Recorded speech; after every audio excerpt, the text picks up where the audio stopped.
Hello, everybody, and welcome back to Blue Tinted Glasses. It's Sunday morning, and it's time for Good Morning Foxes or Bad Morning Foxes, whatever you want to call it. I've stopped changing the title of the video because it's just every week is bad morning. So, yeah, hopefully we'll have better mornings next season. Okay, yeah, like I said, it's nice and early, so make sure to get all of your comments in. Let us know what you thought to the game yesterday now that the dust has settled. Anil, good morning to you, mate. What's going on? How you doing? Morning, another day, another defeat. Let's get on with it. Yeah, absolutely. It's and have you got a match today? I do actually, play in about 2 hours' time, so I'll try and put it right on the pitch, put a few reducers in. Obviously, I'm in North London, so there will be some Arsenal fans. They're probably giving me lip, so they'll be the ones I'll be targeting. I hear you're like the Poundland Harry Winks. Is that true? Absolutely, sideways and back FC, and losing the ball. Duck, mate, what's going on with you? How you doing? I'm doing fine, right? Played some football manager to cheer up yesterday after the loss, and that always helped things because I win in that game. I'm very good at it, right? You know that firsthand. So, yeah, that was enjoyable. And yeah. Well, it means nothing, mate, if you get to a cup final and bottle it, eh? I've won the 2 others, mate. I actually won the 4 others I played in, so I'll make my mistake clear, regardless, though. Yeah. Yeah. Manny, mate. Morning to you. What's going on? How are you? Yeah, nice early night after the weekend's fun. A lot going on this weekend for our club, so feel refreshed. But when you go to bed early, you always wake up really early too. So this is going to be a long day. Yeah, well, this is what I said to Duck last night when we were playing Football Manager. I said, mate, get to sleep. We're finishing it. You've got Good Morning Foxes in the morning. Don't be late. So I felt like a parent saying, you've got school in the morning. Come on. James says it seems like whenever the players experience a burst of confidence, it gets to their head and our concentration levels drop massively. Now, this is what I want to start with this morning, right? We're going to talk about some individuals as well a bit later on. But I want to talk about this because it's something that I put in one of the comments in the instant reaction. And the thing that's wound me up the most, I think, this season and after these good performances, boys, which we end up losing anyway, is that my viewpoint is we will go in then play a lesser team and not put in that performance. So, you look at us competing with Arsenal, Man City, you could say Liverpool, you could say Manchester United, Villa. But then when Spurs, we obviously won.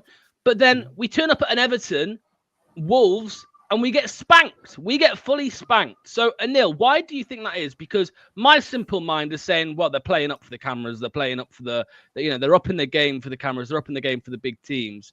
Is that what it could be? Or do you think maybe it's just the style of the team that we're playing against? What do you think it is?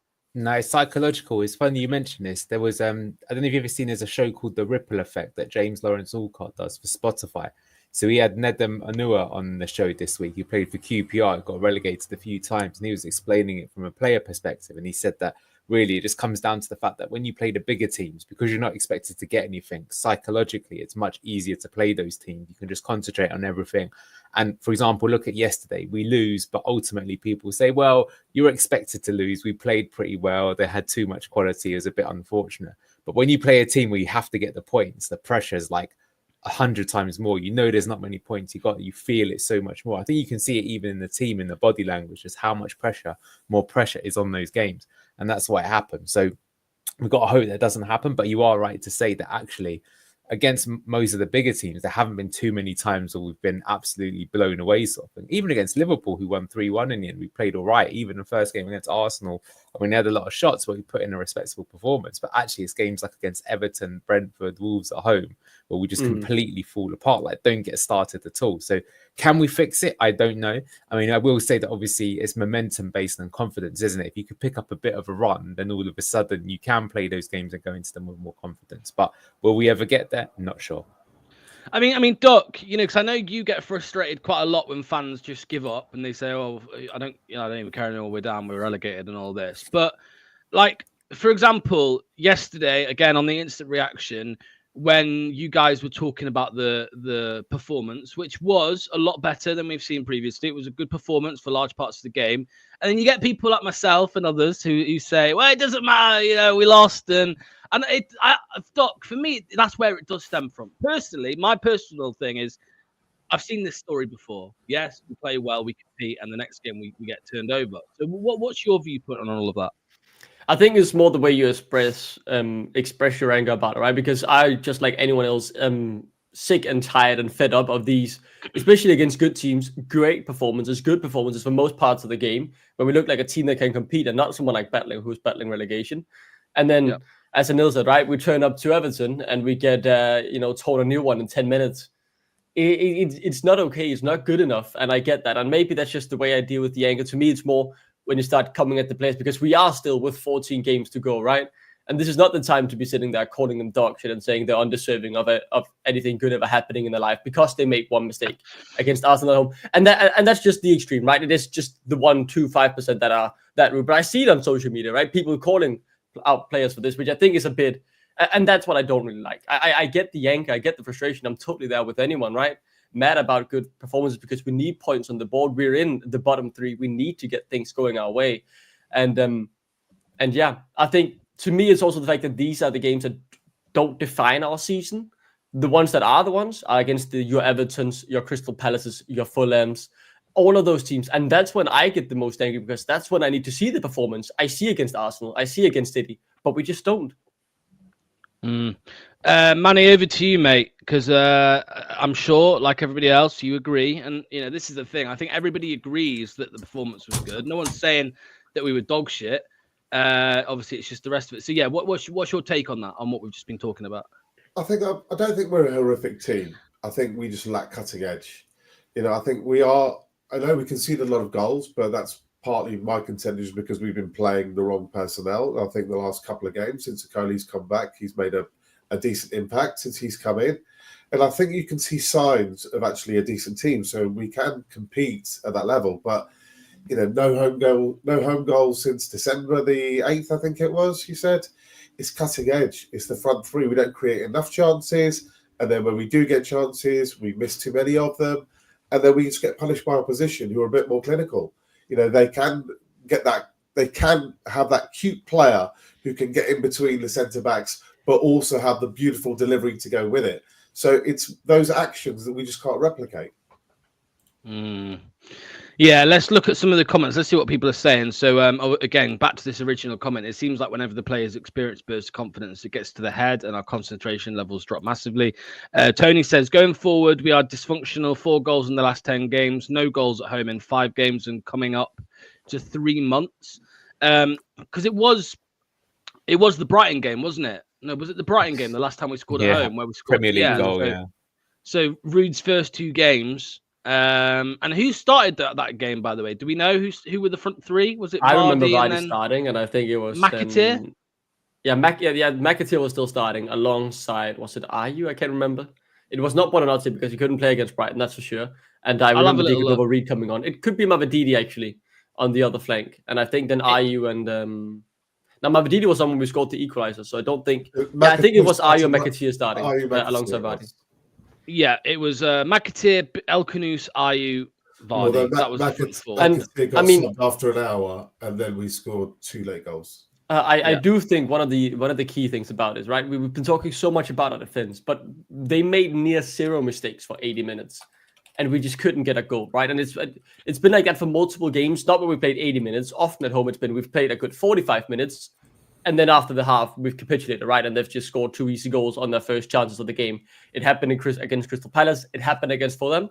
And obviously, the defense, some slack has to be given to the defense, right? You have to give them some shame for not being able to keep a clean sheet. They need to be able to do that, even without us scoring. But there have been games where I've been sitting in the watch along with the guys, yelling, just put it at the back of the net. We've had so many chances. And it feels like, especially at home, we just can't be clinical. I mean, against Tottenham, right? We had those 10 minutes where we scored our 2 chances.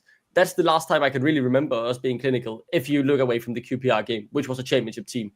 Because at home, we've had multiple chances where, I've almost been jumping up and down saying, just get it on target, mate. And we've been putting it wide straight into the keeper's hands. We've been woeful at finishing at home. for the past 2 months, because we have created chances enough to score goals, and more than a few as well. We just haven't been able to capitalize on them and make it count. And that's what is most disappointing to me, because that goes on the strikers, but they don't get as much of the blame, because then you go back and see a mistake the defender made, and that eventually ended up costing us the 1 point we would have gotten from the 0-0 draw. Do we know? I mean, just while it's in my mind, because we mentioned his name there, McAteer. Do we know if he's injured or what? Because he's just not in the squad. Right. Okay. So they turned down a bid of £10 million for him because he was so important. Ruud said he's a key player safety for us, and he hasn't been on the squad for like 5 games. I mean, that's ridiculous, isn't it? I mean, he did play against United in the FA Cup, right?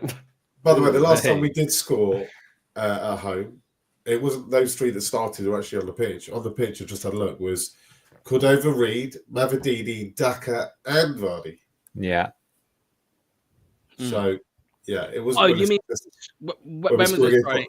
Yeah, because he switches it to the 4-4-2 at the end if things aren't going our way. But I mean, he tried it again yesterday, and we literally conceded 30 seconds after we made that change, which has happened more than once, actually. It's a bit unfortunate. Yeah. Just a couple quick comments here. Time to admit, boys, you were also wrong and so deluded. I mean, I think Jack's talking about when we said we would stay up if we sacked Cooper. I mean, I think we're all in agreement. We wouldn't be outside. We all think we would be in the relegation zone with Cooper, right? Mm-hmm. Like, it's not like we're saying, we're not saying that with Cooper we'd be rock. What I'm trying to say is that I don't think we're worse off than where we would be with Cooper, to be honest. Cooper had a massive run of games that Ruud faced against Man City, Liverpool, Arsenal, Newcastle, Villa, which would have been very tough. But I think we need to give Evans a chance. Again, we will talk about that at the end there. And then finally, good morning, guys. We could have got something from that game. Agree with Andreas. The finishing is shite. I mean, let's talk about the defense, and talk to me, because I know you'll be doing some analysis over the next few days, mate. I mean, I think for them it must be so frustrating. It's easy for fans to say they don't care. Of course they care. Whether they care enough is another thing, but they care, and it must be so frustrating to defend that well for that long, and then for a makeshift striker in Mikel Merino to come on and put two past them. That must be so frustrating. Well, but I mean, are we good at defending? Our team switches off too often. That's what's happened. Admittedly, you're getting tired. The game was getting stretched towards the end because we ourselves were trying to win it, I feel, which was leaving gaps at the back. But I mean, especially the second goal is awful. When you look at it, it's 2 against 7. We've got the 7, by the way. And they still just put it to the back post, and people have just completely switched off. It's disappointing, but that's the story of our season. We just concede way too many goals. We've got too many people that do lose concentration. Obviously, this is the elite level. Ultimately, that's going to be why we go down. I mean, we can speak quickly about the finishing, though. I mean, I disagree partially. I don't think we created anything really yesterday. If you look at the XG, it was super low. So I don't think it's a case of being clinical. I think it's way worse than that because we don't actually create the chances. I think, no, against Arsenal, it's maybe not so bad because, you're looking to get a point. But yeah, the lack of being able to see out the games has cost us. How many times have we done it? We just cannot, like I say, one clean sheet all season. And in that game, we were pretty lucky even to get that clean sheet. But we can't fix it now. It's something we'll have to fix in the future. I think we need to, look at new centre backs in the future. But this season, this is all we've got. Yeah, Andreas, I mean, the last 2 games now, you've seen, we've all seen the back four. Well, I suppose Victor Christensen was out of the cup game because of a knock, but Justin, Okoli, Fass, and Christensen, what do you think to that back four compared to the other combinations that we have seen this season? Connor Cody, Yannick Vestergaard, Luke Thomas. What are your thoughts on that one yesterday? I mean, I think every combination has their strengths, but they also have their weaknesses. And I mean, for the cases, all of them have more weaknesses than strength, right? And it's about trying to get those few strengths highlighted and hide the weaknesses as much as possible. I'm at the point where I don't really mind what the starting 11 is. Whatever Ruud deems to be the best, he can go for it, man. I don't think we have any player outside of someone like El Kanouchi, if he takes him out of the starting 11, or Ndidi now, or Soumare, or Hermansen. I'll be complaining because all of the other players are really interchangeable in the fact that they don't consistently deliver good enough Premier League quality to warrant me complaining about them not starting, in my opinion.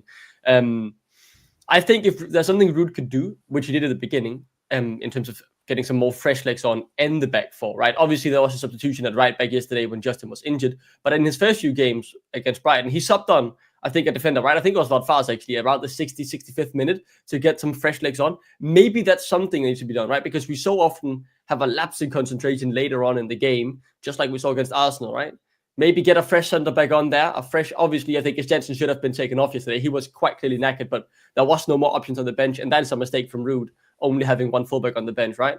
But, get someone fresh on with for the last 20, 25 minutes. So they're fresh in their mind and in their legs to keep that concentration, keep the high line, or make sure they always mark their man correctly, because we have seen some of these, I don't want to say lazy errors, but lapses of judgment later on in the games as players get tired. Yeah, Manny, your take on the back four, because I know you championed for Okoli to play more games. Would you say he had another solid game yesterday? Yeah, I thought Okoli was good. I thought Okoli's coming to the team and looks strong. He looks hungry. He's shouting as well, something I didn't really notice him do before. He's shouting and screaming a lot, not just with that goal line clearance. He's actually... Was it in Italian or English? I don't think it matters. As long as somebody's shouting and screaming at somebody, it shows that A, he cares, B, he's trying to get his rest of his team going as well. Bit of leadership qualities, which is what we've been lacking for a while. So very impressed with Okoli. Mads is obviously superb, no problem there. Okay, JJ, to be fair to him, has really picked up the last 2, 3, 4 games. And I think we were unlucky that he got injured. And I think Ruud's plan would have been to actually bring Woyo on for Victor with probably 20, 30 minutes to go towards the end. I think that's what he probably would have done. But then obviously JJ gets injured after 43 minutes, and that scuppers those plans. But Faes, now the big question we've got really is, for me, Vestergaard 4th choice, actually probably 5th or 6th choice, because I probably put in the tea lady before I put him in. So I would. That's a bit too harsh, though. A bit too harsh. Yeah, of course you would say that. He's dangerous. Well, you'd have Cody over him. Any other nationality, you'd see it, Dak. I wouldn't have Cody over him, to be honest. I think Cody and Vestergaard both similar. They're not good enough, but Vestergaard does have his on the ball performance, which is normally really good, right? What use is it on the ball, Doug, if you're conceding 2 or 3 goals, if you're liable or play a heavy role in 2 or 3 goals conceding a game? What points is it? But it's not 2 or 3 goals a game, man. I mean, that's taken out of proportion. For the Everton game, absolutely. Chase a lot of those goals, and you'll see Yannick either out of position, chugging, standing there, watching what's going on. He's not actively in the play. He's just standing around. Manny's got his agendas, and Duck is Danish, although I do think Duck is very balanced with this. But so let's go to Anil. Anil, is Manny being very harsh on Yannick Vestergaard? There's no way he's our 5th choice centre-back. In my eyes, there's no way. I think it depends on how you structure your team, though, because I think the point is that, for example, you'll come in a tactical analysis, but we actually did play a high line yesterday, and it worked really, really well. We really frustrated Arsenal, other than when we got tired towards the end. And if you are going to play a high line, you just cannot play Vestergaard in that. I think you can play him in a different setup. So I don't, because it's funny. I think individually he is a better defender than many of the others. But I think in that particular setup, he's always going to get exposed. So horses for courses, and it seems like this is probably the best way out. Then you probably can't play him. So I think there's sort of elements to both. I actually thought yesterday, because it was Arsenal, we might play a deeper style and we might have him in the team for that reason. But we said it in the pre-match that as soon as we saw that lineup, it was likely that we were going to try and push up high, and it worked very effectively. So I actually do agree with Manny in this particular thing. And that, of course, leads us into a bit of an interesting position, because what do we do with Vestergaard on the 3-year contracts? I think if we are in a championship next season, he'll look good. But do you want to keep him in the team? Like, then you're not developing other players who should be the future of the club. So that's how I would see it. I don't want to touch on his passing just for a moment. Like everyone says, it's a classic line. Vestergaard's the best passer, and I'll agree with that. He is definitely actually pretty good with the ball at his feet. But the type of passing he does are, I would say, 70% of them, if not 80%, are 10 to 15 yard verticals centrally to either Winks or maybe Boober at the time. These are not. I mean, occasionally you might find Vardy if Vardy wants to come in deep and try and lay it off, great. But we don't want to compress the play with these passes. Winks isn't even playing at the moment.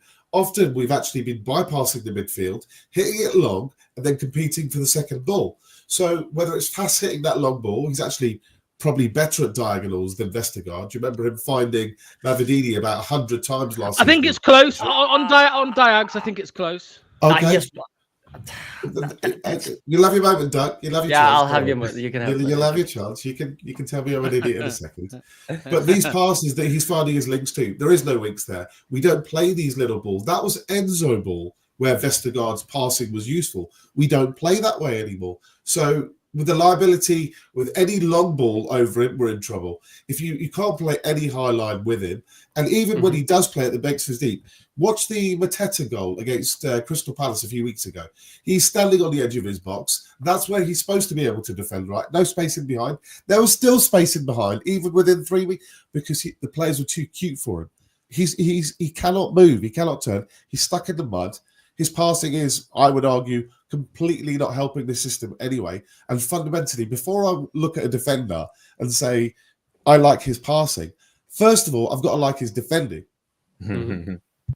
Yeah, and I think many of the points are right. It's just saying that he should be below some of the youngsters coming in. I think comparing any player that we have in the back four to his passing is disgraceful. He is by far and away the best passer we have in the defense. I agree in the current system, he shouldn't be starting because if we want to play a high line, we're shooting ourselves in the foot playing someone who, can barely even run too little if there's a good.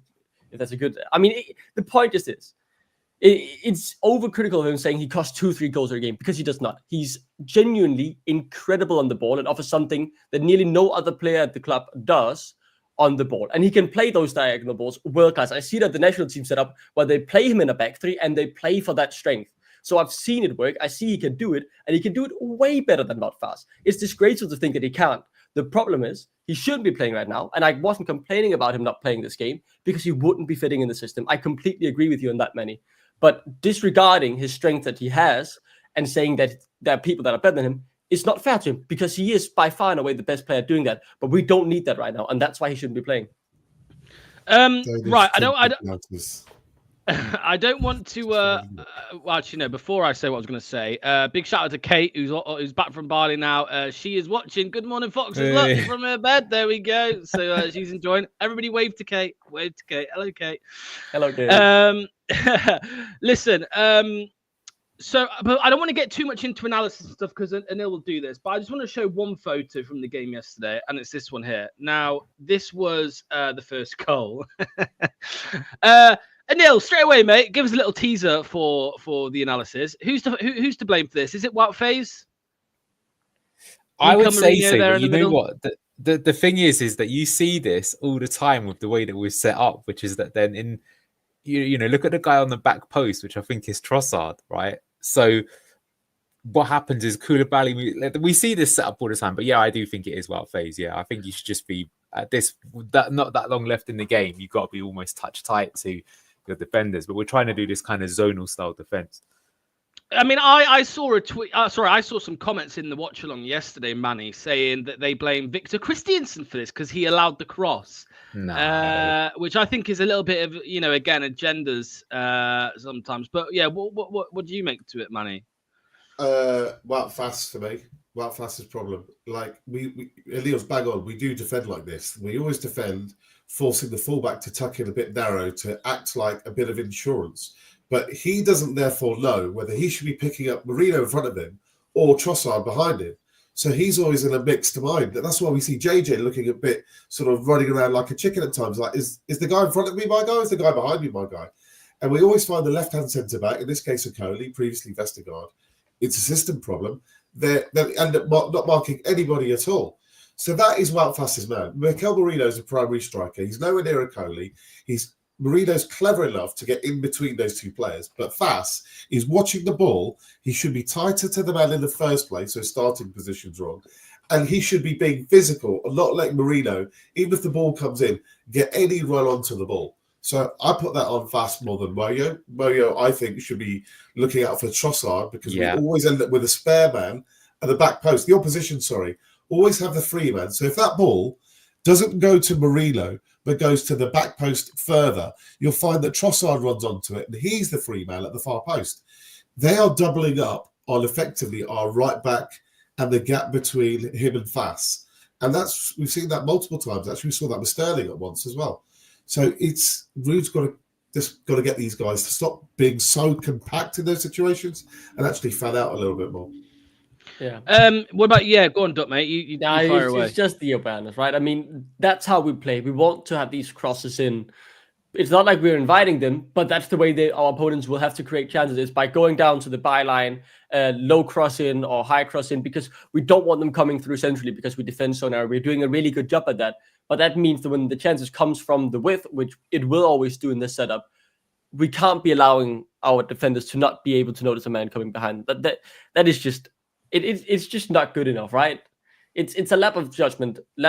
And after 80 minutes or whatever, however long it is, 75, where you've defended really well and done all the right steps, that it's such a simple and that's what's most annoying, like a stupid error to make. That's annoying. That is really, really infuriating.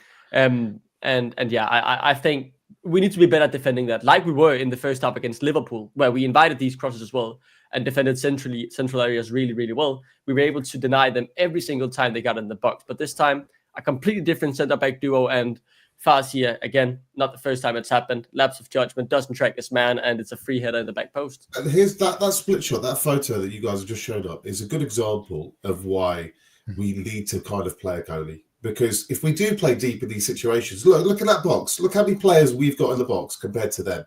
Yet we still find a way to concede, right?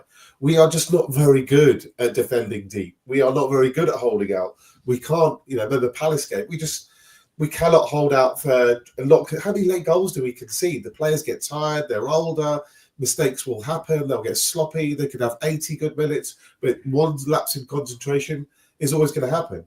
Now, you could say it's not just their fault, because one lapse of concentration against really quality Premier League players is inevitable. Every team will do that during the course of 90 minutes. But the attack aren't bailing them out in any kind of way. We're not scoring anything. So all we have to concede is one or two. That's it. We're done. So, but what alternative do we have? I'm sure we'll get into in the upcoming days.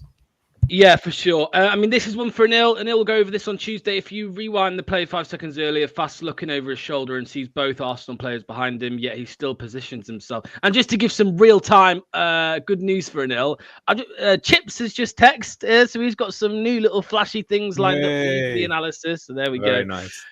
Top man, Chips. The man who was in the background of that image was Mr. Woyo Koulibaly, who had his most minutes in a game so far for Leicester City. Mm-hmm. What did you make to his performance, mate? He came on just before half time after an injury, and I think we said yesterday it was quite ironic, really, that that Justin had his best game in a long time, and he got injured and had to come off. So what did you make to his replacement, Woyo Koulibaly? Because I think he looks a little bit raw, but I think he did quite well. No, I think he looked very good. I think the only thing black mark against him might be the screenshot that you've just shown there, but I think that's rude as to who's supposed to be picking up Marino there. But yeah, he was very good. I think he was good in both phases of the game. I think defensively, he had Sterling in his pocket. I mean, he looked pretty poor, Sterling. But even when they changed to Trossard, even though Arsenal improved a lot down that side, he didn't look like he was getting beaten consistently. I think they're having good duels. But I think in the attacking phase of the game, he was adding a lot too. His pace, he could really... That's the thing that stood out. We've been saying it, it's quote Manny, just pace. So that made a massive difference. So it actually looks like a good signing, good kind of system player. The fact that he can play both sides is very promising. I think we shouldn't get too carried away. He's just like, a fairly cheap signing. I don't think it's going to be something necessarily transformative, but I think it is good. I think what's really unfortunate is because we were using Victor to attack more in this game, that if we'd have had JJ playing, I think he would have changed Victor Christensen for Woyo. And that would have meant that we'd have had a fresher player on that side. And that might, ironically, have meant that we didn't concede the 2 goals. So that's a little bit unfortunate that it's played out that way. But he looks like a good squad option. I think we still need another one, though, to play this system. We need 2 fullbacks like that. How did the fullbacks operate from the first half compared to the second? Because when Woyo came on, I saw Ruud having quite a lengthy discussion with Victor, giving him instructions. Did it change much, the dynamic between the two? Well, what I'm saying again in this game is that when we were going for the attack, actually we were going more down the left-hand side rather than the right-hand side again. Look at the way that Victor put that cross in for Ndidi's chance in the first half. You can see for one of the goals, he's, further forward than Mavididi. So that was the game plan there. So that means, you're going to be more isolated in the space that he's vacated in behind. Whereas in for most of the season, we've gone the other way and done it with Justin. I think sometimes they take it in turns. So yeah, that's just what it is. So what I'm saying is any player that plays that position, if you think about it, you're playing as basically a left back and a left winger in one game, right? And understandably, you're going to get tired. So having someone to be able to come on for the last 10 or 15 minutes when you're gassed is really important. But because Justin was out, we couldn't make that change. I think like a very simple thing to have changed there, right, was just change whoever goes up. We can see we're able to do it tactically as well, right? Just, okay, now we're playing through the right-hand side. Warrior was able to move up. Victor stay in the back three when we had the ball and just sit there, recoup your breath, make sure you're not overworking yourself, because he was very clearly knackered around 60 minutes in. And even if you were like, but we had Ayu on one side and Dicador Reed on the other, and you want to play through one of them, well, you can just change them around either. They're also interchangeable, really, between each other on the team sheet, right? We've seen them both play left wing and right wing. So in my opinion, I think Ruud, when he realized he didn't have a fullback substitution left and he saw Victor being knackered, he should have just said, you know what, mate? Stay in the back three when we have the ball. Warrior will do the offensive actions now. We'll play through our right-hand side. And if he's not happy with Dicador's actions in the build-up, move him to the left, move Ayu to the right, or make a substitution to bring someone like Buonanotte on the right. There were definitely ways you could play around it. I think we conceded the goals when Victor had to be sprinting for the overlap in the 80th minute after clearly being knackered for 20 minutes already with Mavididi. Never getting the ball. We then lost the ball and he had to track back. That is, pushing a player that was already at his limits, way past his limits, and it's a recipe set for failure. Why is Victor getting tired after an hour? That's a serious question. Because he's just come back from an injury. We've seen him in performances before. Not just that, Manny, but that position is extremely stamina intensive. Right? Like and he can do it. He's done it before as well. You're literally playing two positions in one game. In my opinion, it's a flaw with that system. If you're going to play that system, that player, you have to know in your mind that they're not going to last the full 90 minutes because they're going to get tired. What I will say, what Duck was saying there, is that I think, to be fair to Ruud, he was trying to go for the game. We were attacking. But that's why, for example, in the second half, Nwaneri started getting those chances that he didn't get in the first half because Victor was being kept told to push up. So I sort of agree. On paper, the sensible thing to do would be to be a bit more conservative in the approach. But you could see that this wasn't the best Arsenal team we've ever seen. It was a chance for us to get it. So he went for it, but we gambled too much. And in the end, it's cost us.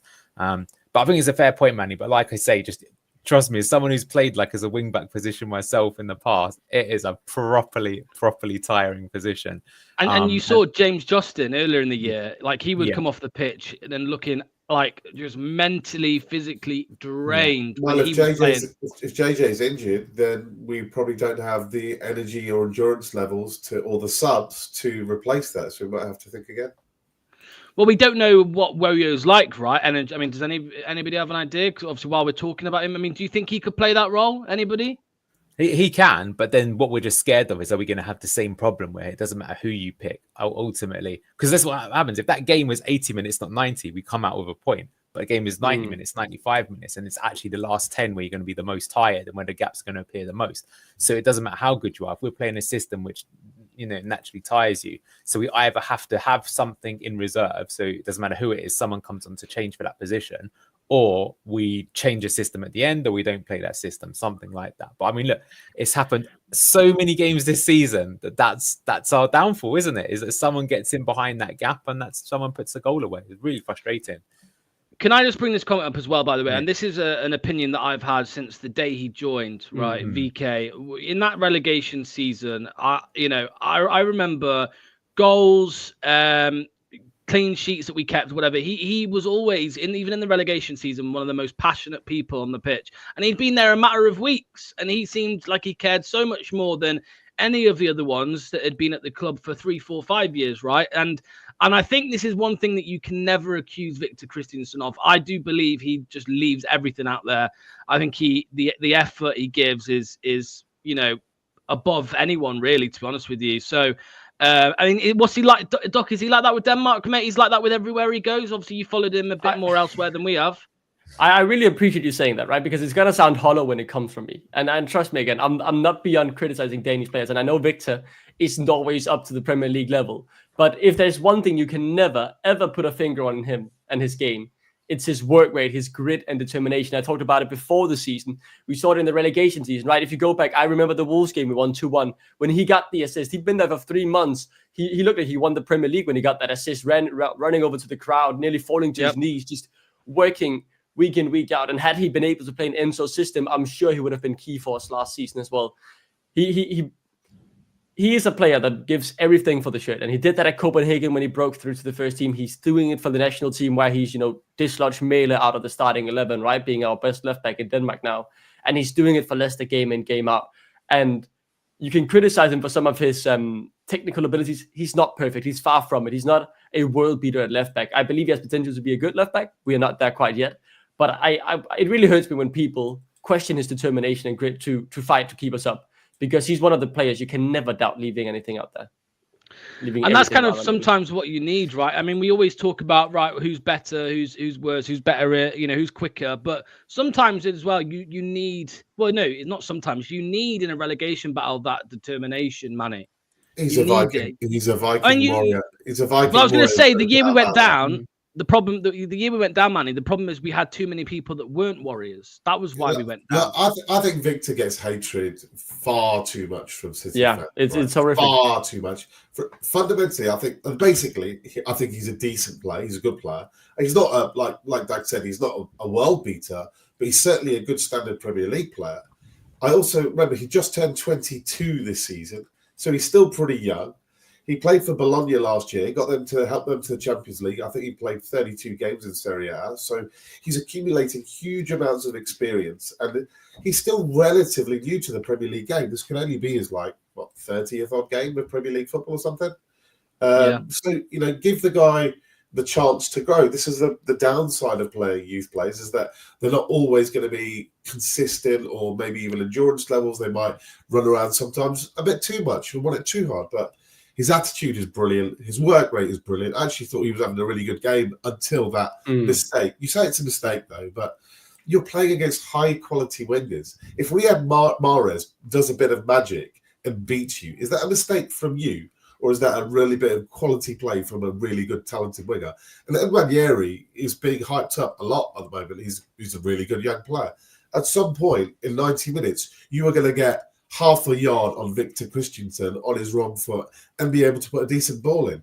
I think it's very harsh to judge a player or scream for him to be dropped just because he made that little error. Of course, that error translated into a chance for a goal and actually a goal. But he's 22. The alternatives, again, it's always relative to alternatives. I would strongly consider playing Woyo at left back or right back and trying to change him in that way. But I don't think Victor's a problem in this side, apart from my favourite thing, pace. Mm-hmm. There was one point when Victor likes to make an overlapping run, and actually his delivery is not bad when he gets in those situations. But it's just that speed it's just not quite electric. I think I kept using the word sexy for wingers yesterday, and I'd probably apply it in terms of attacking talent. He's just not a sexy fullback going forward, but he's definitely a solid defender. I like Victor. I don't think there's a major problem in that area anyway. And Neil, so we've had, the one bit of hope that we've latched onto as Leicester fans in recent weeks is the return of Hermansen, the return of Wilfred and Ndidi. We do have one other player returning this season. Obviously, Fatai will be back in the summer, we'd hope. But we have one player returning soon, I think, and it's Mr. Ricardo Pereira. What is his place in this team? Or is there a place for him in this team, Anil? Because I did see an interesting comment on one of the YouTube videos yesterday. I can't remember your name, so sorry. I can't remember who it was who said it. But Ruud played inverted fullback, inverted wingback, whatever you want to call it, at PSV. Is there a chance that we could see a change in system to that with the return of Ricardo Pereira? Or, because let's be honest, Cooper didn't believe Ricardo could play that James Justin role. Does Ruud, or will he switch it up? Will that be the trigger for Ruud to change the system? No. Okay. He won't. I'm not sure how he'll use him. I actually got a feeling he won't see that much game time. I hope I'm wrong, but I just think, like I say, I don't like the system that we use, and I'm not sure that system is going to suit Ricardo too much because you've got to have a massive engine. I think Ricardo from 4 or 5 years ago would actually, to be honest with you, would be probably amazing in a system like this because he is the best on an offensive point of view from all of the fullbacks that we have. But as we just said, with the players getting tired, that's why, if you notice, when Cooper did play the system, he didn't use Ricardo as one of those players. He used him as the right-sided centre-back in the system to sometimes overlap and join in, but most of the time just stick back. So we'll have to see. He could go some other ways. I mean, got the quality. He's got obviously a lot of quality in his game, but I don't see Ruud really relying upon him. And I actually worry a little bit if we did try and use Ricardo in this particular system. I think he'll get exposed quite badly, because I think with his age right now, I'm not sure he'll get back, and I think there'll be gaps behind him no matter which side he plays. I think differently here. I think he'll slot right into the system, but I think he has to change position a bit, right? He has to be the right wing / right mid. He has the offensive capabilities. He has the defensive due diligence around him as well, right? He's good on the ball. He's technical, and from everything I've heard from Ruud and from the tweets we've seen, right? When he's talking about the current wingers he's playing, he's not really talking about the technical capabilities. He's talking about the leadership that he brings. Well, Ricardo has leadership qualities as well. He's in his 30s, and he's good in attack. Plus, he can help out defensively better than a Jordan Ayew can, better than a Bobby Di Cordova-Reid can.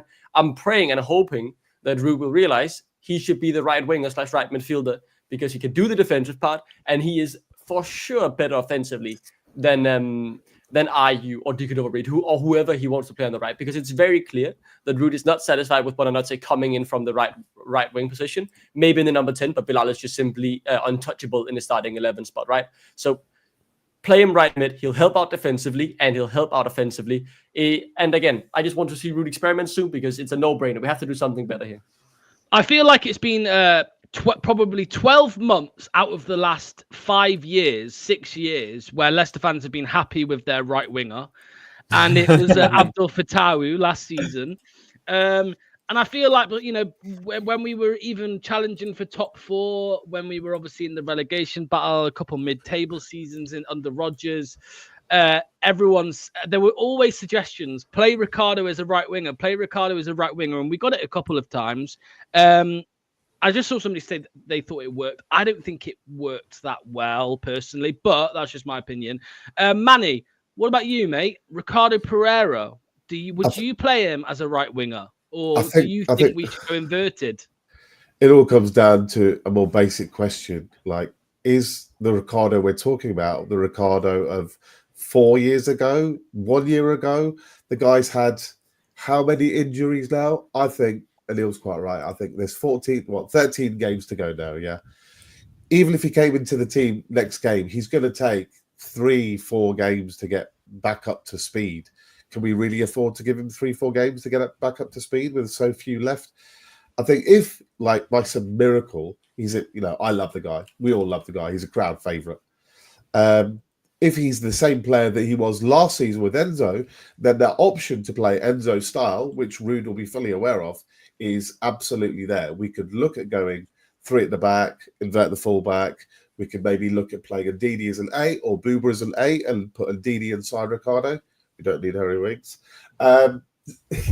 So we do have options in that regard. But as for playing right wing, I mean, if you're going to use, I kind of look at Woyo at right wing before I would look at Ricky, just because Ricky's 32, 33, lots of injuries. Woyo looks rapid. I want to see if we can play counter-attack football, just hoof it in the right wing zone and let let Woyo absolutely hunt the ball down and see if that makes any kind of difference. So I can see the logic of trying Ricky there, trying JJ there, trying Woyo there, trying any of them there.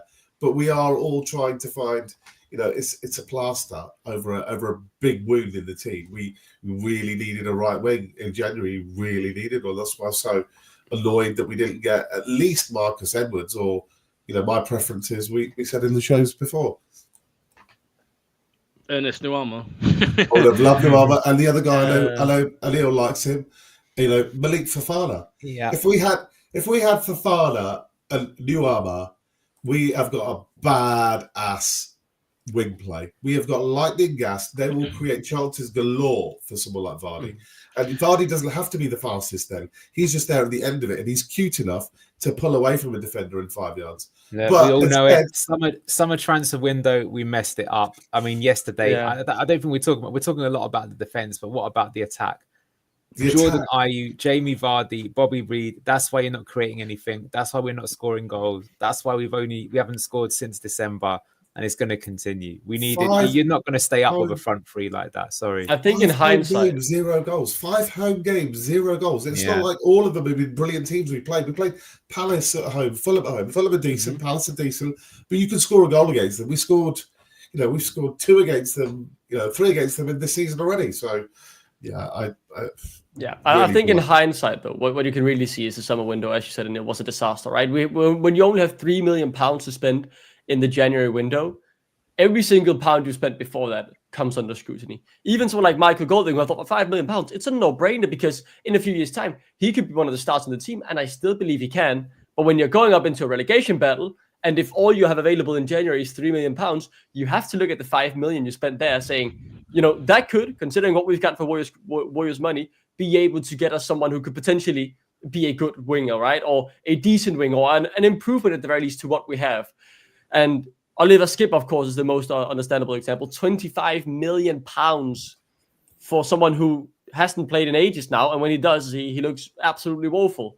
It's just not good enough. And I'm going to cut someone like Di Cordova-Reid some slack, because as long as he isn't on £1 million a week wages, he came in on a free. And obviously, he probably has a decent wage coming in on a free transfer. There is something to that, right?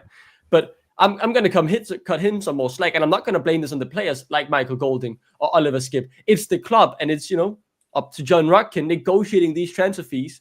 Like, surely someone, when Cooper said, I want Oliver Skip, or whoever said it, if it's not Cooper, if it's Rutkin or whoever, someone should say, okay, we're not paying more than 10 million for him or £5 million, because 25 is an absolute disgrace. It is and someone disgusting. should also be saying, why we've got four, then would have 4 DMs in the squad and only 2 wingers.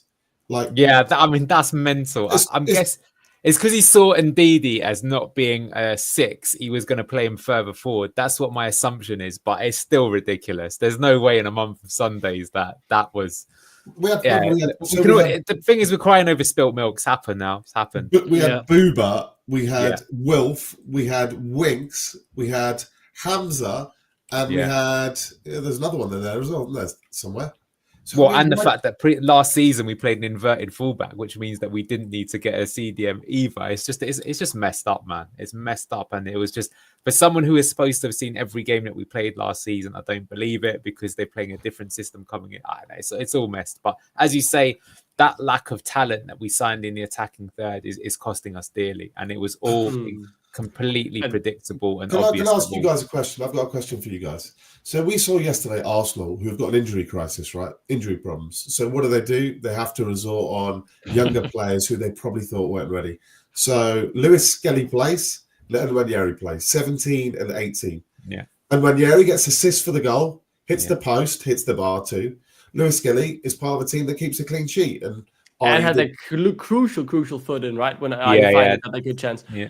Now, I know these 2 kids are really young. I know that they're really young. They're not 17, 18, and they are probably not ready. But a lot of people in the chat are suggesting it, and I want to have a look, even if it's just for 10, 15 minutes, of Jake Evans and Munga. These two Cartwright's been put up to the first team squad before. I think it might be the time to give them 15, 20 minutes, particularly when defences are tired. And let's see if these young lads, when there is a bit more space on the pitch, can do some damage, because we are so blunt up there at the moment. A goal just doesn't look likely from our wingers. I mean, I think they should at least be given a chance off the bench, right? Because I mean, the 2 Arsenal players you speak about there, Manny, they're elite. They're elite young talents, right? Still 17, 18. No one would be surprised, Manny, if they went on to win the Champions League, for example, right? So, but with Monga and Jake Evans, they are so young. I don't think they should be starting in the Premier League right now. I don't think so either. It all depends on the individual, though, because it's obviously a bit of a strong argument, but Lamine Yamal. Okay. Yeah, I know, but I know there's exceptions. talent. I understand, but I'm not asking, like, Lamine Yamal plays 70, 80, 90 minutes most games. I'm not asking for that level of output.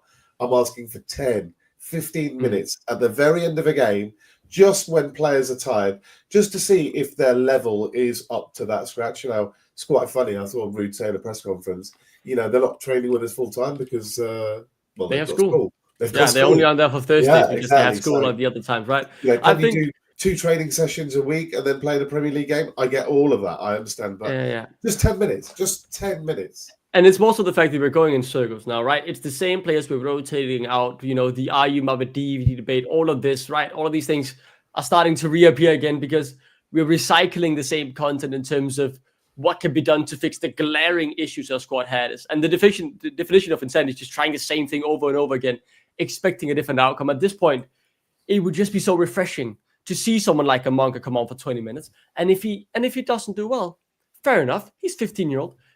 He has more time to grow, and then we go back to trying the same thing over and over again. At least we know we've tried our options, right? And Jake Evans, at least we know we've tried our options then. And that's just what I want at this point, because if they don't do it, no one will go out there on Twitter and tell them that they're useless piece of shit because they're 15 and 16. What are you expecting? But at the very least, we've tried them. Saruk can say, I've tried every available tool in my toolbox. I just don't have anyone good enough, which I would, honestly agree with him with, if that's the conclusion he comes to. I think you guys are clutching at straws. If you're looking at we are. We definitely are. And Neil, it is clutching at straws, but that's the point.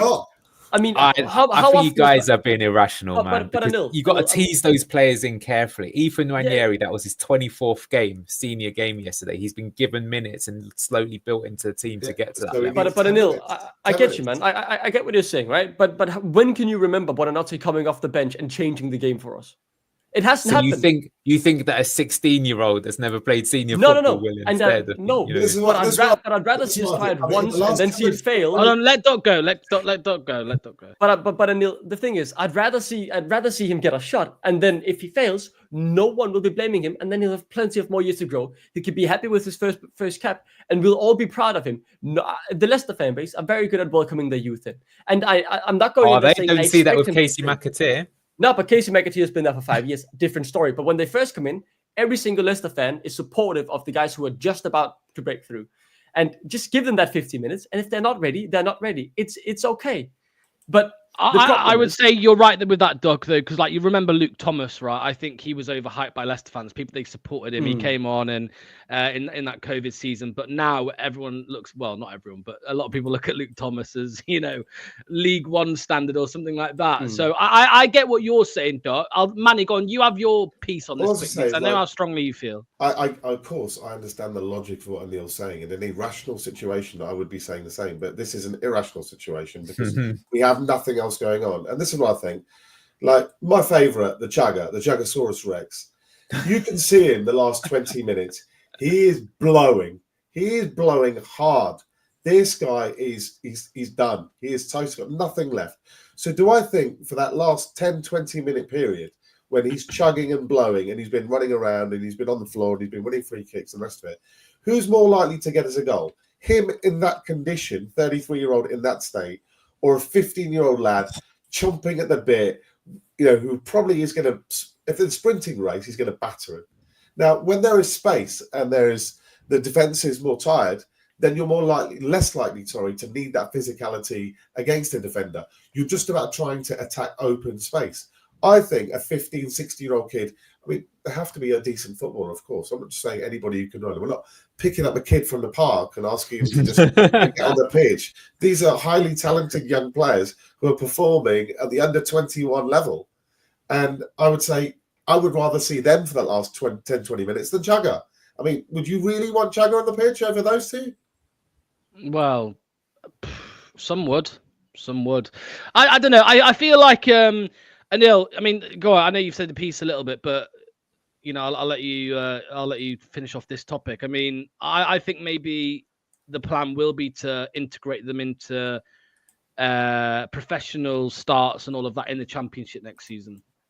Yeah, or even if it's a Premier League, but way you do it with players like this is you give them 10 minutes here and there, then you give them half a game, then you bring them on in the games that you've already won, which we haven't. Of course, next season we're different. You build up their minutes, then you play it.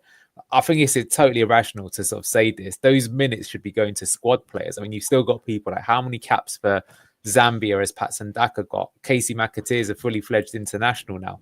Facundo Bonanotte is an international. These players will be levels above these young players. Yeah, those young players in a couple of seasons' time, they might be way better, but they're not now. Those guys have been coming on, though. They've been doing nothing. Yeah, but then to expect these young guns to come in and hit the ground running. If they really were that good, Manny, they would already be playing. This is my point, because people aren't blind. If in training you're seeing someone absolutely rinse someone, they will be playing. And the fact you say that Samare was sitting under Steve Cooper's nose for multiple games. No, but Samare, to be fair to Cooper, he actually. To be fair to Cooper, that's the one good thing you can say he did, is he actually put Samari in the end. Yeah. Well, Rude hasn't been picking a goalie for 10, 12 games. Danny Ward got picked above Jakob.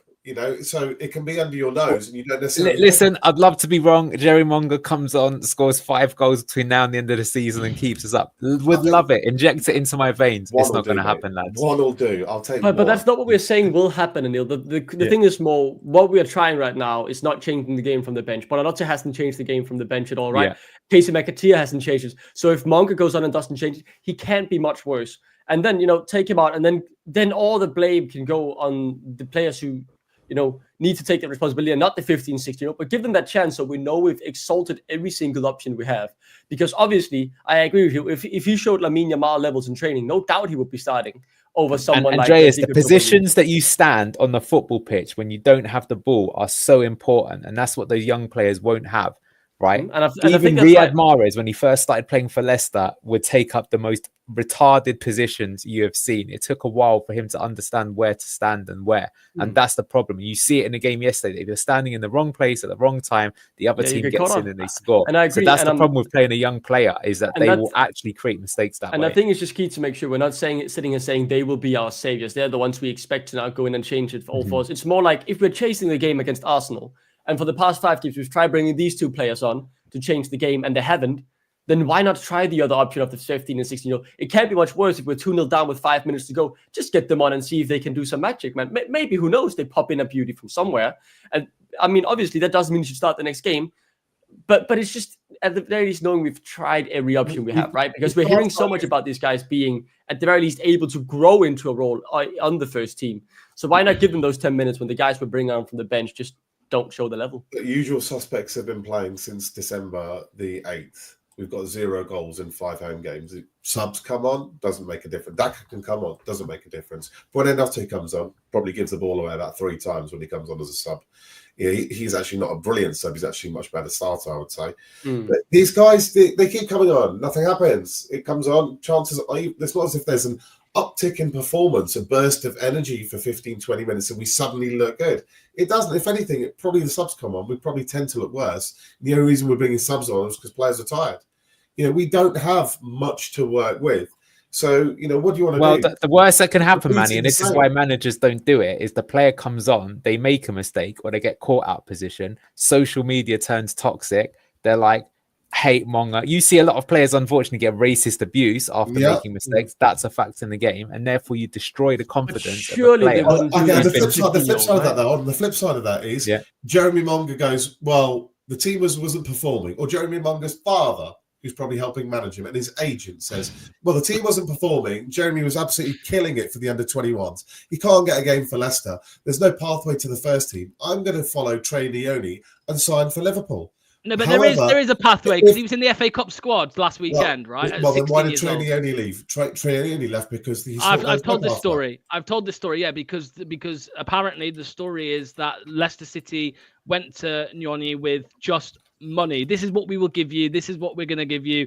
Whereas Liverpool went to him and gave him an actual footballing pathway, like you're saying. But the Monger situation, no, but you're trying to say because he isn't starting at 16 years old in the Premier League. Why did people say started? Have I not said 10 minutes about 7 times? Yeah, but still, you can't say if a 16-year-old isn't happy that he's playing. I'm saying if a 16-year-old isn't happy that he's not playing at 16 years old. Are you more likely to sign a professional contract if you've had some game time or you've had none game time? What do you think Liverpool are going to play him at 16? No, they won't. Well, they played Triani at 17. We wouldn't have played Triani only at 17, but they did. You don't know that. Because we're saying that Monger would get into the theoreticals. It's not really relevant, guys. What I'm saying is, look, Leicester should have a reputation. I know 15, 16 is too young. It is a year or two too young. I understand this, but we're in a desperate situation. But there's a secondary effect that if you demonstrate to young players, not just these two, but other players in the under-21s, kids who we've got at 8, 9, 10, foreign kids who thinking, oh, Leicester looks like a pretty nice club to go and develop. That we do have that element of, I would always have a team which has at least one 18, 19, or two of them in the team every week, because it sends a message that young players, you have a place at Leicester City where you can get game time to develop. And then you've got a choice. Do you want to go to a big club and sit on the bench and play odd 5-10 minutes? Or do you want to get half an hour's and then eventually 60, 70 minutes with Leicester? I think that does us good in the long term. It's like in that game under Cooper, right? Back-to-back games where we ended a run of 100, 200, 300 games of having a academy product in the squad, right? And it was like, well, there you go. There's Cooper's youth focus that we were all sold a dream on. But no, I get what you're saying. I think I'm in the middle of you. I mean, for me, it's desperate times. That's what I understand about what you're saying. And I also understand that, well, we're losing every week anyway, right? So what else is there to do? I get that as well. So, right, let's end it on this one. Who was the man of the match yesterday, boys? I know we had our match ratings and stuff like that yesterday. Who won that, Anil? Who got the highest match rating? Ndidi. I think he has to be the man of the match too. He was brilliant.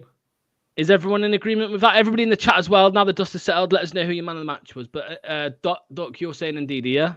Yeah, I think he was really good. Not just, adding a bit in the midfield, but also a shit ton in defense, right? Getting down and dirty for the tackles. Multiple time made crucial tackles without giving away a penalty in the penalty box to stop them from getting an obvious scoring opportunity, right? A big chance. So, yeah, we need him to be playing these games week in, week out if we want to have a chance of staying up. Anil, man of the match? Yeah, easily Ndidi. The only bad thing he did is that looking back at that headed chance he had, it was better than I thought it was. He probably should have put that at least on target, and that would have probably swung the game. But other than that, he was very good, wasn't he? Yeah. And his What about you, volley. What about you, Lux? Who's your man? Ndidi, definitely. Really? And definitely Ndidi. Yeah. What about you? You don't need to ask me, see. Yeah. I would say that I thought there was 4 good performances. So he was good. I thought Okoli was good. I thought JJ was good whilst he was on, and I thought his badass replacement Woyo was good when he came on. So I thought, like I said, there's a common element here. The faster players, the more controlled, athletic, physical players are making an impact. And I know it's all doom and gloom because it's another same again, isn't it? We played well, but we lost. I feel so sorry for Ruud. Like, what more can you do but train properly, set your team up in a clever way, actually playing well in the game, but in the end, just keep losing. It's just the difference is that cutting edge. Other teams have Gakpo, stick one in the top corner. They have a good attacker who can create a lovely pinpoint cross, and a clever European Cup winner who can come off the bench and play out of position, but still have the ability, the astuteness, the football IQ to understand what that role requires and be able to finish as well. In the second one, by the way, Arsenal, no one said that. It was a bloody good finish. That is a lovely finish from that cross. So, we don't have much more quality in attack in terms of our starting lineup. And again, I'd go back to focusing on those basic attributes. If we haven't got quality, then what else have we got? What else can we try? What else can we work with? Experiment, give it a go down, having given every possible thing, every permutation you can think of a go. So whether it's formation or players, it's really start speculating on what we can do. Just a fact check, I suppose. This comment here, where is it? Let me find it. Somebody said that the reason Monger isn't playing is because you have to be 16. No, you can play at 15 in the Premier League. I think 15 is the limit. Is the You actually can't play when you're 16 in Denmark. Rooney Badakji got his debut as soon as he turned 16, the youngest goal scorer ever in the Danish Superliga, and that was because they had to wait until he turned 16 because he was so good at 15 that he would have been able to play for Copenhagen, but he wasn't allowed to by law. Stop saying his name like that. We all know it's Rooney Bargy. We all know it's Rooney Badakji, bro. Stop disrespecting the GOAT wonder. Bargy. It is Badakji. It's because I can't say it. To be fair, love a Bargy. Yeah, I love a Bargy too, to be fair. He's coming back from his ACL soon, so hopefully he'll make Copenhagen win some game. Maybe one of my teams start playing well soon.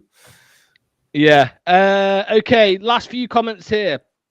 And Didi, my man of the match, Paul says, Gray says we need to dupe Wilf so he can play in every position. Wogo, Okoli, and Nelson is a solid foundation. I mean, yeah, it's unfortunate that Nelson got injured.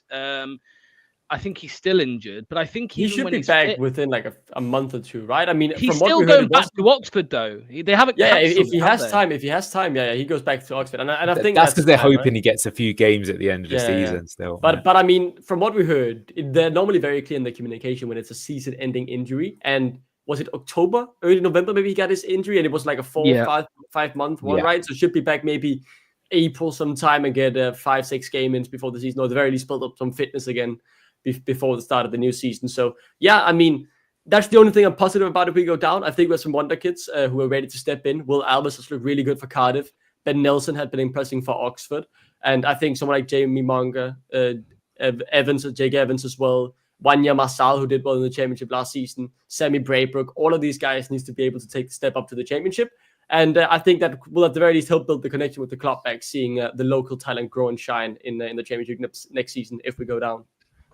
Question, Chubb. So are we going to cover the protests this week or today at some point? Are we going to have a little word about that? What would you like to talk about?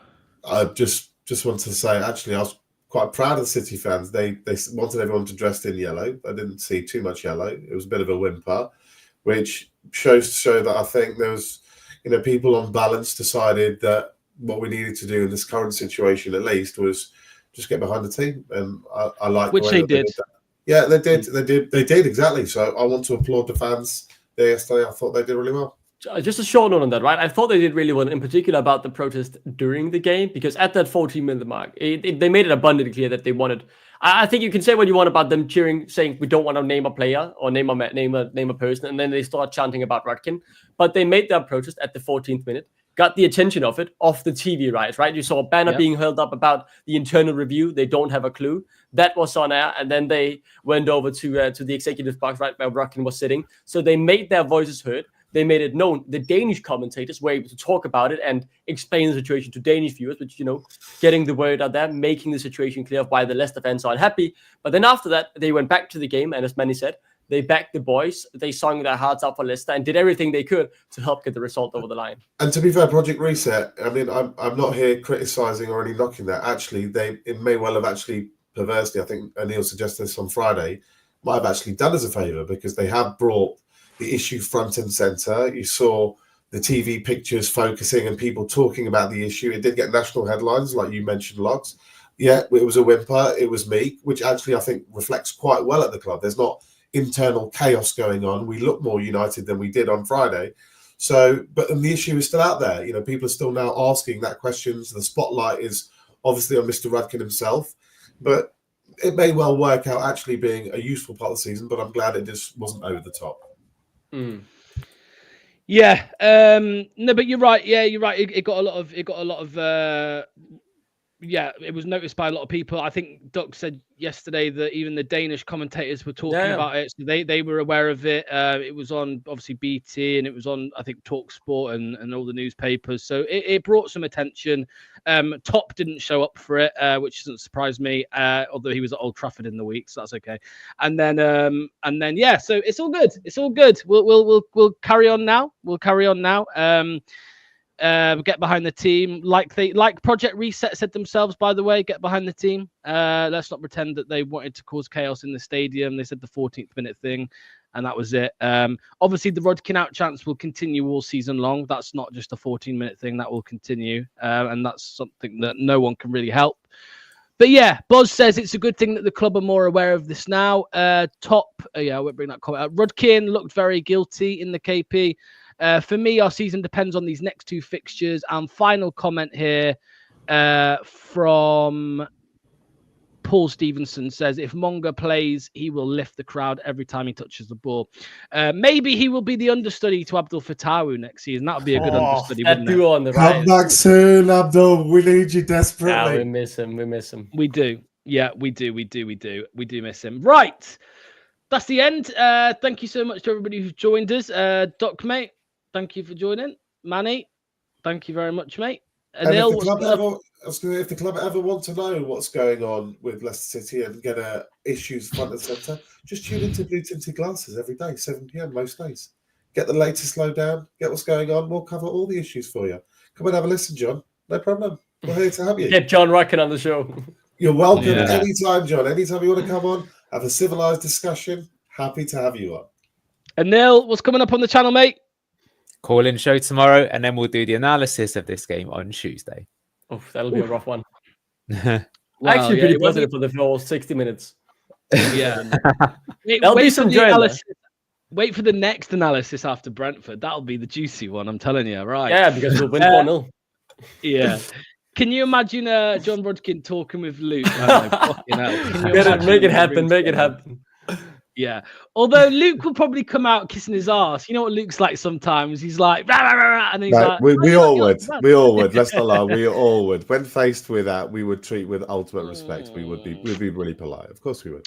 We do our best. We do our best. Right. Thank you very much, everybody. Like Anil said, we'll see you tomorrow at 7 p.m. for the live call-in show. Make sure you're there to give your views. We'll see you then. Bye-bye. Enjoy the rest of your Sundays. Bye.